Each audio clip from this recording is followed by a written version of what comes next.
আমরা জানি সুনামগঞ্জের যে ভূমি 5 মাস চাষ করা যায়, 7 মাস থাকে পানির নিচে।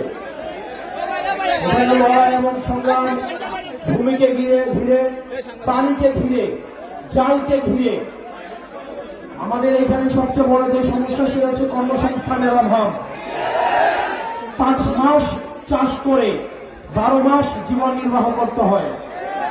আমরা সুনামগঞ্জের লড়াই, সুনামগঞ্জের সংগ্রাম, সুনামগঞ্জের জীবন পদ্ধতি, এই বিষয়গুলো সম্পর্কে আমরা অবগত রয়েছি।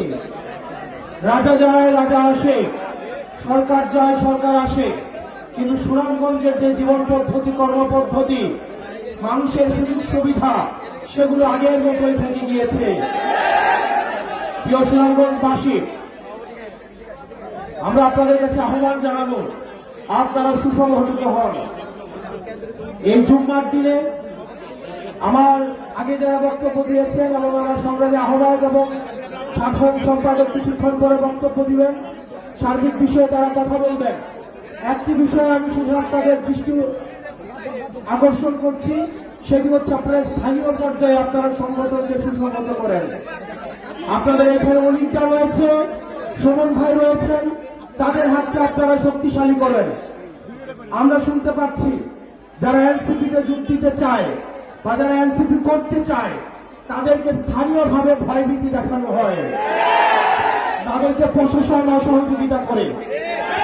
প্রিয় সহযোদ্ধা, প্রিয় সুনামগঞ্জবাসী, আপনারা স্থানীয়ভাবে সুমন ভাই অলিকার পরামর্শ নিয়ে আপনার উপজেলায় কমিটিগুলো সুসংহত করেন, ওয়ার্ডে ইউনিয়নে কমিটিগুলো সুসংহত করেন।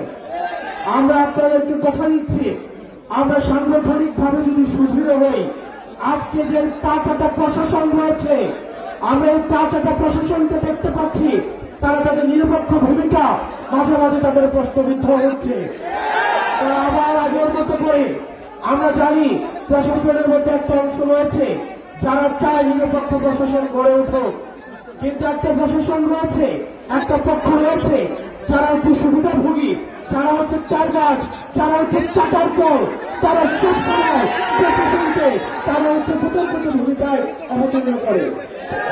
প্রিয় সুনামগঞ্জবাসী, আপনারা স্থানীয়ভাবে সাংগঠনিকভাবে সুসংহত হন।